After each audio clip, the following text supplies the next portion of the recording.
কখনো টিকে না। কথা বলেন ঠিক কিনা? আজকে যুবক পিছন ফিরে তাকাইয়া দেখো, কোথায় গেল নমরুদ, কোথায় গেল সাদ্দাত, কোথায় গেল ফেরাউন? আসেনি? কতক্ষণ আছে? নাই নাই। যুগে যুগে আমরা উলামায়ে কেরামের মুখে বয়ান শুনে আসলাম, বেঈমান জালেম কখনো চিরকাল থাকতে পারে না।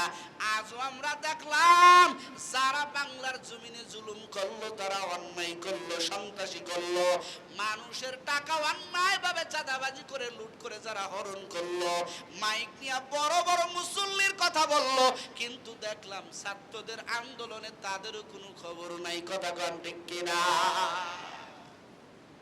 এরে আল্লাহর গোলামেরা, ও কলিজার যুবক, এই আয়াতে কারিমা আমার আল্লাহ তাআলা এক সাহাবীর জন্য আমার আল্লাহ তাআলা নাজিল করেছেন, যেই সাহাবীর রং নাই, ঢং নাই, কোন রকমের কোন কাইফিয়াতি নেই।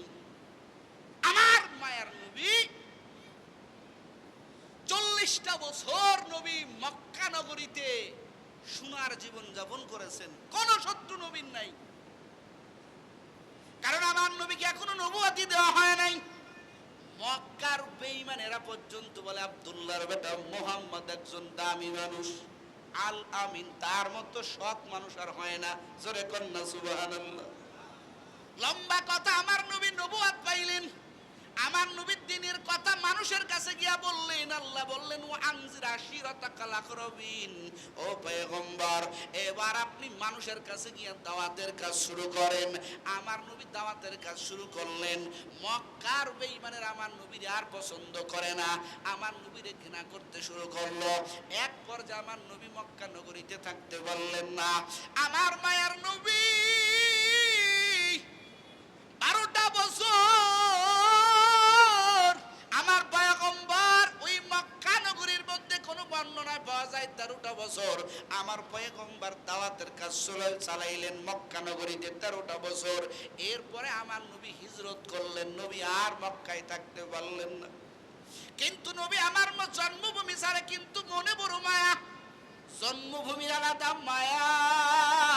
নবী আমার মদিনা চলে গেলেন, মদিনায় যাইয়া সবাই নবীকে বড় মোহাব্বত করে, কিন্তু আমার নবীর দিলের বড় তামান্না, কবে যাব সেই মদিনায়, কবে যাব সেই মক্কায়, মক্কার বাইতুল্লাহর সামনে নিয়ে আমি সালাত আদায় করব, নামাজ আদায় করব, কারণ বাইতুল্লাহ আমার আল্লাহর ঘর। জয় কোন কার ঘর?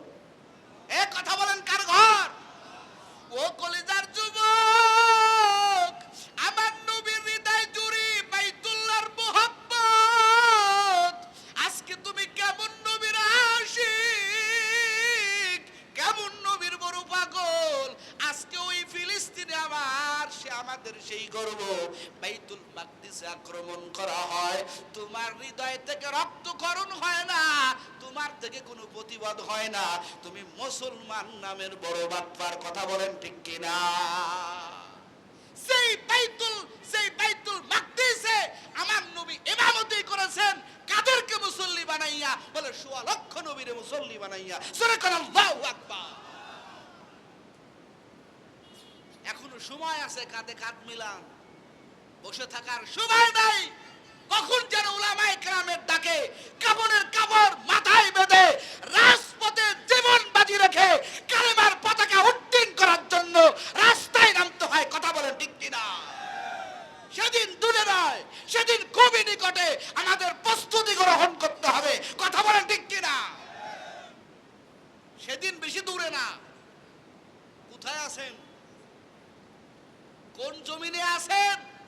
কোন ফিকিরে আছেন? দ্বিতীয় বিশ্বযুদ্ধ লাগতে বেশি সময় বাকি নাই। ভাইরা আমার নবী 13টা বছর নবী আমার মদিনায় থাকার পরে নবী আমার যখন আবার মক্কা নগরীতে হিজরত করলেন, ফাতেহে মক্কা, আমার নবী মক্কার মধ্যে গমন করলেন। খুব মনোযোগ দিয়ে শোনেন।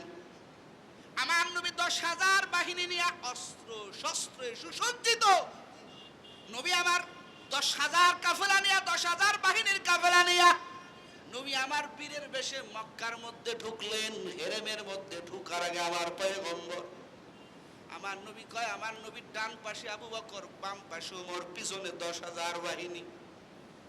আজকের নবীর বিজয়ের দিন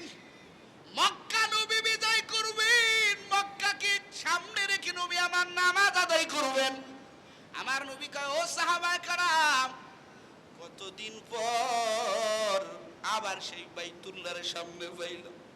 বাইতুল্লাহর নিয়ে নামাজ পড়বো। ও সাহাবায়ে কেরাম, আমরা আগে বাইতুল্লাহ ঢুকিয়া তাওয়াফ করে সাফা মারওয়া সাই করে আমরা একটা উমরা শেষ করব।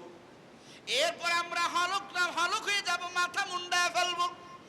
তারপর আমরা আজকের এই বাইতুল্লাহ পবিত্র জোহরের নামাজের আজানের মাধ্যমে বাইতুল্লাহর আজানের সূচনা দেয়া আমরা বাজামাত আমরা জোহরের নামাজ আদায় করব। জোরে কন্যা সুবহানাল্লাহ।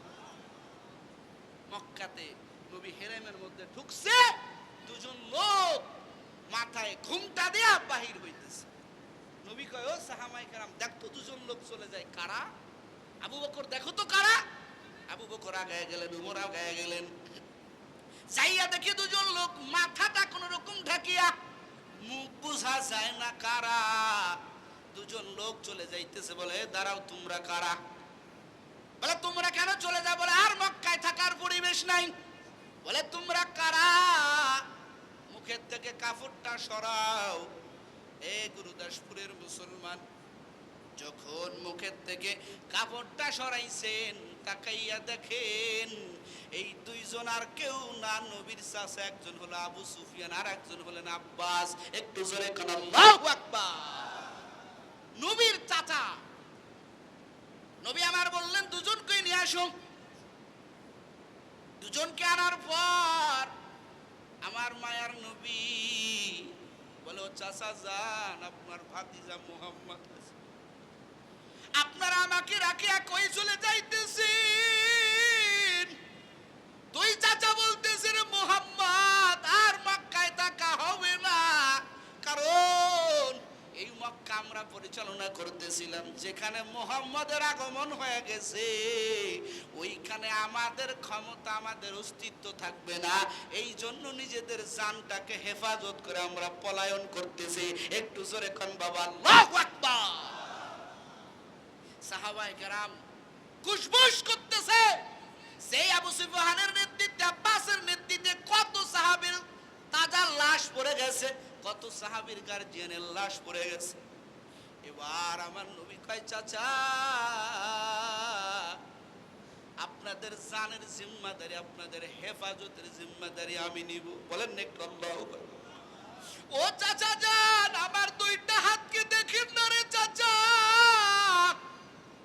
আজকে 21টা বছর আমি কালেমার ছায়াতলে ঢুকেছি। আমার আল্লাহ আমারে রিসালাতের দায়িত্ব দিয়েছে রে চাচা। কত বেঈমান, কত সুদখোর, কত ঘুষখোর আমি নবীর এই হাতে হাত দিয়া কালেমা পড়ে মুসলমান হয়ে গেছে।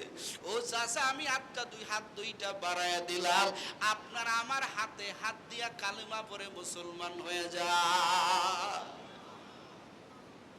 আমার নবী তো দয়ার নবী, কথা বলেন ঠিক কিনা?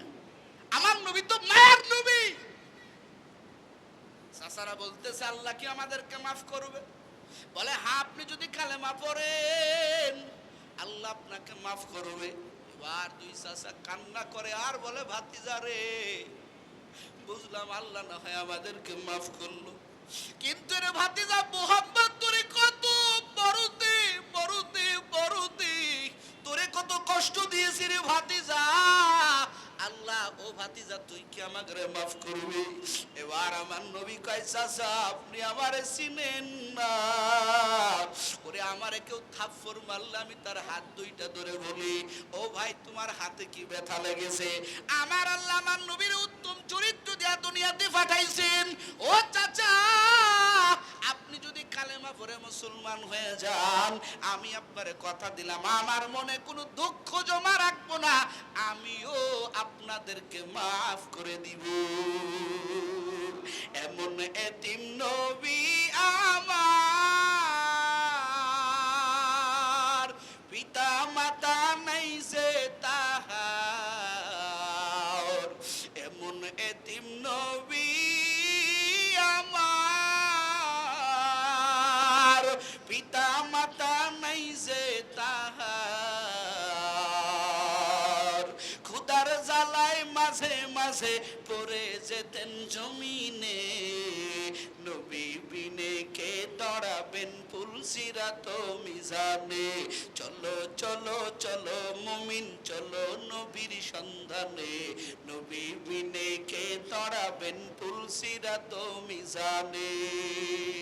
ও আল্লাহর বান্দারা, ও কলিজার যুবক, দোনো চাচা নবীর হাতে কালেমা পড়ে মুসলমান হয়ে গেলেন। একটু সুবহানাল্লাহ বলেন।